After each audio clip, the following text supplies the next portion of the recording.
Hi everyone, welcome to Learn English with Miss.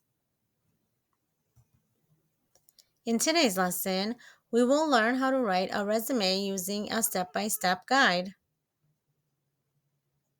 So let's get started. The first thing you will have to do is decide which type of resume you want. There are three types of resumes: chronological, functional, and combination. You might want to consider more than one format of resume if you're applying for multiple jobs. Again, there are three types of resumes, and they are known as chronological, functional, and combination resumes. Let's go over what a chronological resume is. A chronological resume lists your work experiences and achievements starting from the current or most recent one and following up with previous jobs below.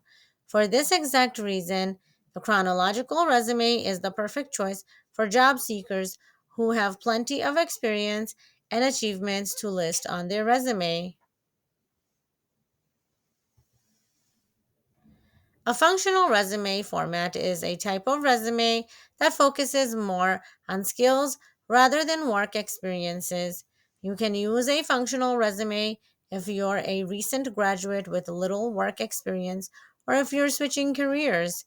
It is a type of resume that lists your experiences according to skill. This is the format to use if you're changing career directions and lack direct work experience because it displays your skills first. Your work experience, your or lack thereof of the work experience, is not the main focus at this point in this type of resume.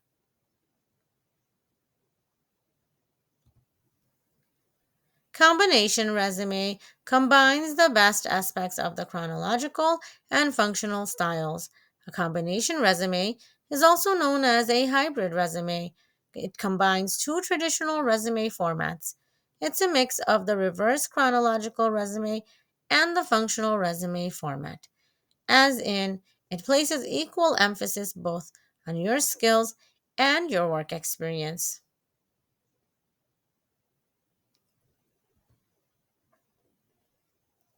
The second thing you have to do is to create a header. A header should include your name, phone number, and email address and mailing address.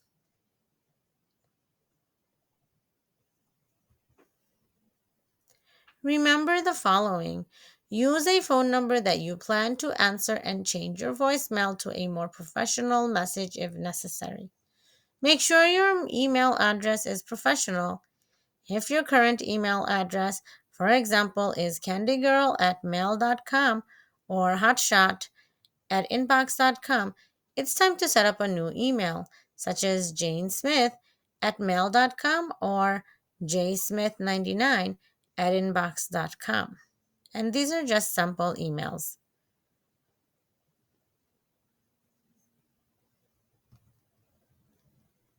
The third thing you will have to do is to write a summary. In one or two sentences, summarize your work experience and relevant skills. Keep this strong and simple. When writing a summary, remember to do the following. The summary can be useful to explain why you're applying for a role that is a departure from your career path. You don't have to include a summary, especially if your experience speaks for itself and is relevant to the jobs you're applying for.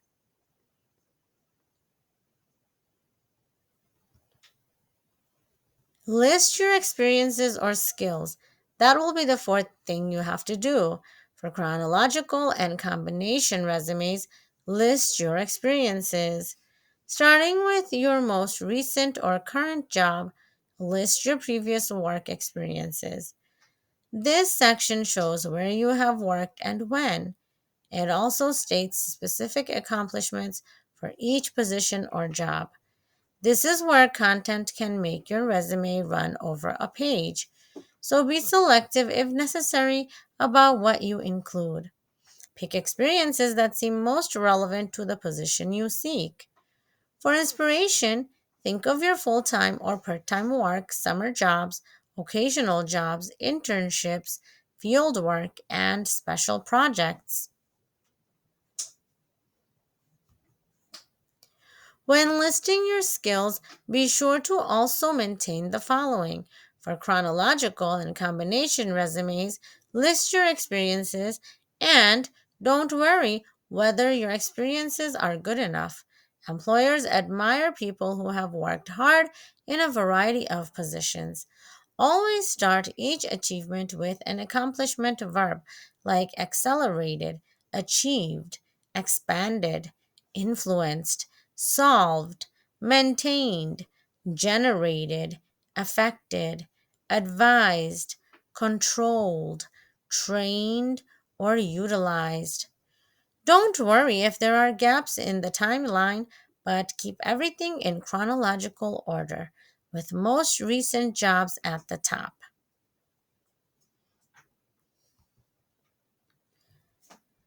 Let's look at an example. Southwestern Writing Center, peer writing tutor, Yuma, Arizona. Look at the date. They're still working there, so they wrote present. They described what they did, tutored students in writing for all disciplines, critiqued peers' writing. Camp Granite Falls Area Director, Mountainville, Tennessee, June 2013 to September 2017. That is another job. And they listed what they did, and those are your examples. For functional and combination resumes, list your skills. The skills section of your resume is a place where you can show your strengths and individuality. Start by starting each skill, then back it up with a 2 to 3 line explanation of how you learned that skill or why you believe you have it. Make these entries short, clear, and to the point. For functional and combinational resumes, list your skills and list skills that are most relevant to the job you seek. Think about what the employer is looking for in relation to what you have done and who you are as a person. Don't forget to list computer programs you've had experience with. Proficiency can be seen as added value.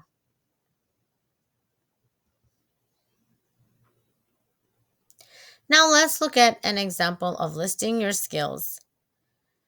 Self-motivated, proactively organized volunteers to assist with distribution to the community food bank or at the community food bank.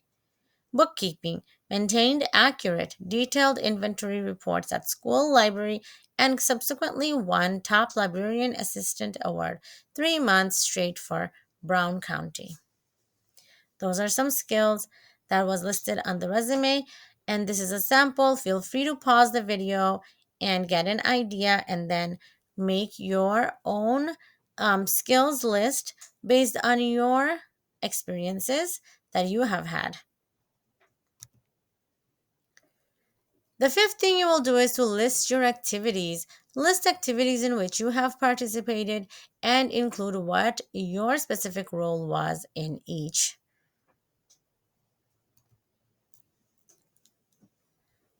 When listing your activities, do the following. This is the place to note membership or leadership positions in clubs, organizations of any kind, athletic teams, community organizations, and so on. If you've had an interesting job unrelated to the field you're pursuing, such as reading to blind children or teaching English as a second language, or ESL, add it here. Employers are always looking for people with diverse backgrounds to work for them.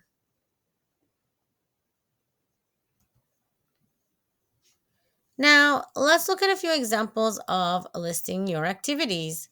Track team, team captain, senior year, fall 2016 to spring 2017.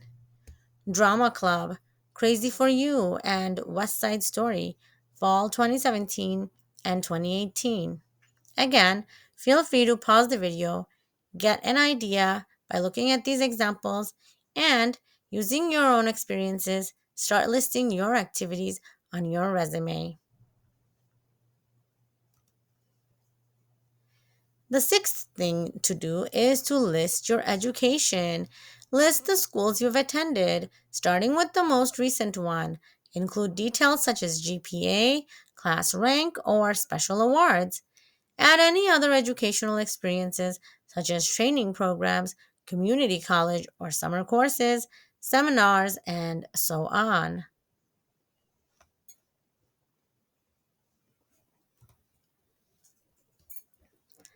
Now, let's look at a few examples of listing your education. Oldham County High School, Oldham, Pennsylvania, 3.8 GPA, anticipated graduation, June 2019. You will use the word anticipated to show that your graduation date is coming up and you haven't graduated yet. Belleville Adult Education, Belleville, New York, Introduction to Web Design, September 2017.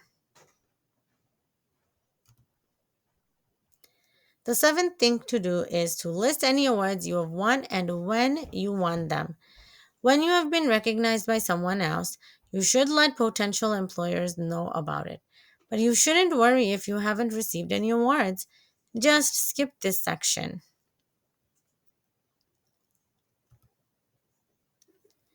Now let's look at a few different examples of listing your awards. Richmond County National Essay Contest, Honorable Mention, May 2006. Honor Roll, Sampson High School, Junior and Senior Years, 2008 to 2010. Feel free to pause the video and look at these examples and then list any awards that you may have won that you would like to mention on your resume. Again, if you do not have any awards to list, don't worry, you can skip this step.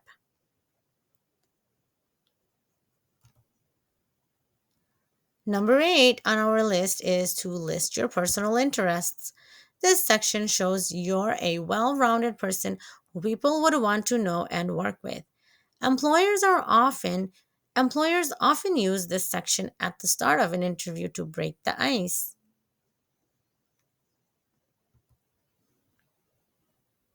When listing your personal interests, keep the following in mind. Casual interests are better not to list. For example, napping, watching reality TV, gossiping, etc. This is really about highlighting hobbies that have helped you grow as a person. This resume step is considered optional.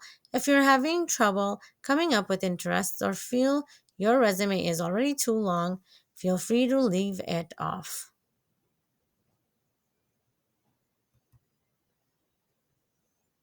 Now let's look at a few different examples of listing your personal interests on your resume. Ceramics, camping, reading, soccer, automotive repair, carpentry. Again, you may pause the video, follow these examples, and write your own personal interests in your resume. And if you do not want to share these, or if you feel your resume is too long already, you can skip this step.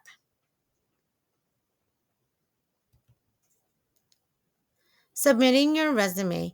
When it comes to applying for a job, there are several ways you can share your resume with an employer. Make sure you're aware of these do's and don'ts and ensure your hard work is represented clearly.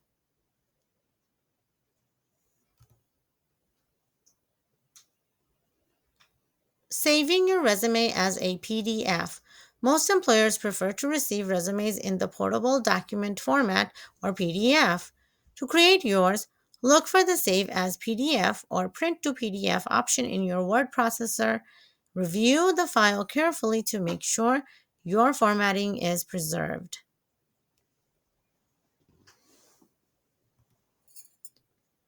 Emailing a resume. When emailing a resume, you will likely be asked to send it as an attachment. Review the job listing carefully to see if there is a preferred format. Most likely, employers will ask for a PDF.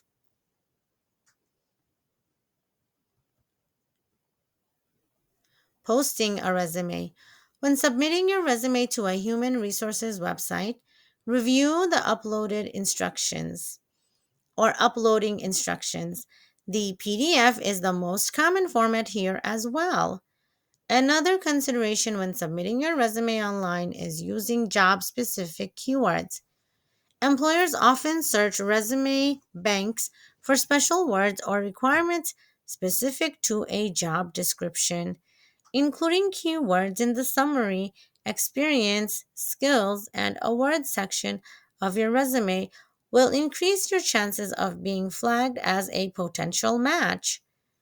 You should also use such keywords in the title and brief description of yourself that most job sites request.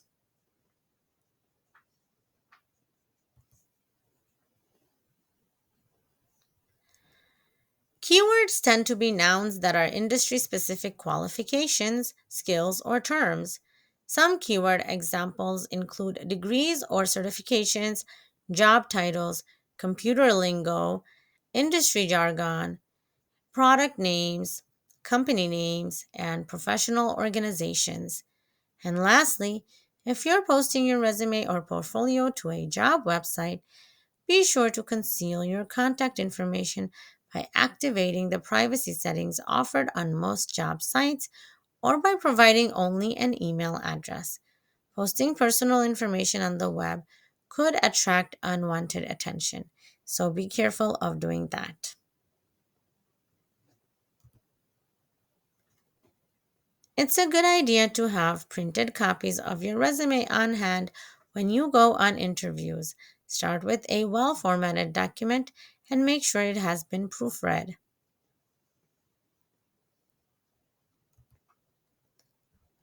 You also want to make sure it's the same version that you submitted as part of your application. Use high quality paper rather than regular copy paper. It will make a much better impression. Make sure your printer has fresh ink and then print a test run to check for any errors or inconsistencies. Here's a sample chronological resume. Feel free to pause the video, gather some ideas, and then begin designing your own resume.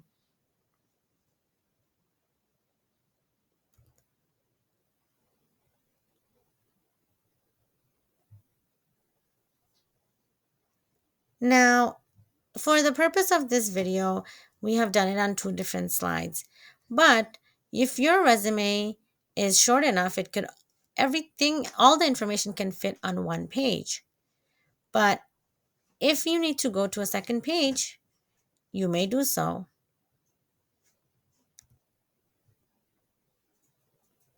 Here's a functional resume sample.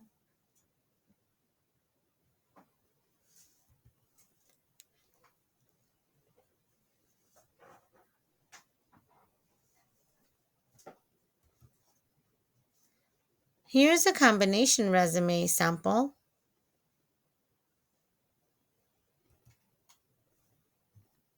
Again, pausing the video and taking notes and then starting to write your own resume will be very helpful. Another hybrid/combination resume sample.